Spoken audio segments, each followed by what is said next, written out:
welcome you to another deep dive. Today, we're journeying over to Vietnam. We're looking at a symbol that's, well, much more than just an image.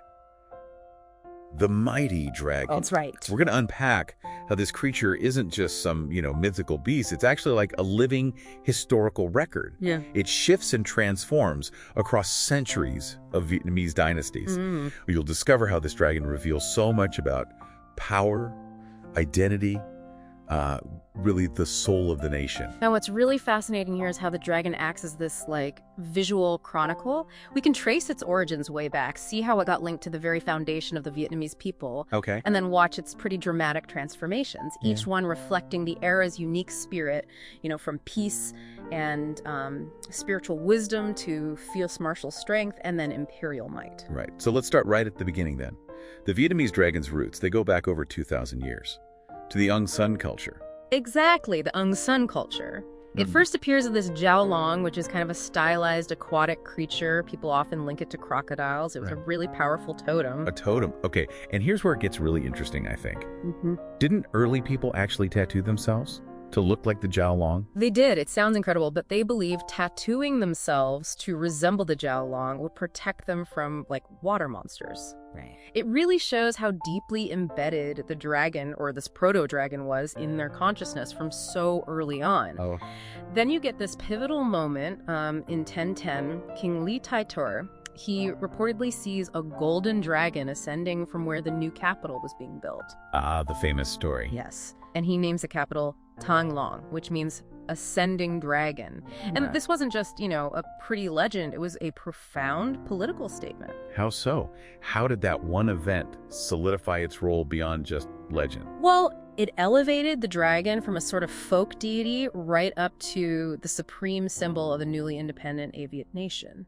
It directly linked the royal destiny, the king's legitimacy, to this powerful indigenous omen. Not something borrowed, but their own. That makes sense. Yeah. So what did this mean for its symbolic power then? It sounds like it had multiple layers. Oh, definitely. Yeah. Multiple layers. First, it was the revered ancestor, like in the Con Rong Chao Tien legend, the children of the dragon, grandchildren of the immortal. That story really helped unite people under a shared lineage. Uniting the people, got it. Second, it was a vital deity for their wet rice agriculture, bringing rain, good harvest, prosperity, good fortune, all essential stuff. Crucial for survival. Absolutely. And third, it was the head of the Tulin, the four sacred animals. That's the dragon, the quillin, the tortoise, and the phoenix. As the leader, it represented, absolute power, good fortune, and that positive, active principle of yang. Okay, so ancestor, agricultural deity, symbol of power. That's a lot packed into one creature. But you mentioned it changed. It wasn't static. Not at all. That's the key. The dragon's form changed dramatically, dynasty by dynasty, really reflecting the ideology of the time. All right, let's walk through that. What about the first major dynasty, the Lý? Okay, the Lý Dynasty, that's roughly 1009 to 1225. Picture a dragon that's gentle, tranquil, almost snake-like. Its body was long, smooth, often without scales, coiling in this soft, undulating S-shape. Smooth S-shape. Yeah, and crucially, it had a flame crest. Sometimes it looked like a Bodhi leaf, which connects to the period's very strong Buddhist influence. And characteristically, it held a precious pearl in its mouth. That symbolized wisdom, nobility. A pearl in its mouth, not its claws. Exactly, in its mouth. We'll come back to that. Its claws were small, graceful, often just 3 or 5 points, more like a bird's. This dragon really embodied peace, intellectual authority. Okay, a peaceful, wise dragon. But then Vietnam faced major challenges, right? Like the Mongol invasions during the next dynasty, the Trần. Complete contrast. The Trần dynasty, 1225 to 1400, was defined by that fierce resistance against Mongol invaders multiple times. So the dragon becomes robust, muscular, powerful. Its curves are more decisive, less constrained. You start seeing horns, even arms appearing on its body. And its claws grew stronger. It directly reflects that martial spirit, the nation's resilience. It's like the dragon bulked up for the fight. Wow, you can really picture that shift. Okay, and after the Trần, what about the Lê Sư dynasty? Confucianism becomes more dominant then, doesn't it? It does. Under the Lê Sư, that's 1428 to 1527, Confucianism becomes the state ideology, and the dragon transforms again. It becomes fierce, authoritative, majestic, often shown in 2 strong, distinct curves. So, still powerful, but different from the Trần raw strength. Yeah, more imperial. the Buddhist flame crest, gone, replaced by a large, almost lion-like nose. And this period introduces a really revolutionary rule. Yeah. The five-clawed dragon became the exclusive symbol of the emperor. No one else could use it. It was a very clear visual statement of absolute imperial power and the rigid social hierarchy promoted by Confucianism. 5 claws for the emperor only. That's a big deal. And the final imperial dynasty, the Nguyen. How did the dragon look then? The Nguyen dynasty, 1802 to 1945.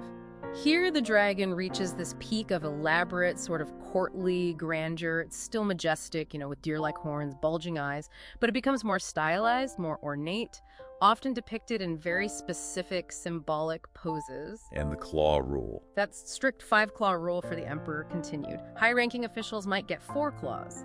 This dragon really emphasizes majestic ceremony tradition, though. Some read it as reflecting an authority that was becoming perhaps more ceremonial than absolute, especially with rising colonial pressures later on. That's a fascinating evolution. Now, you touched on something earlier. I want to circle back to the pearl.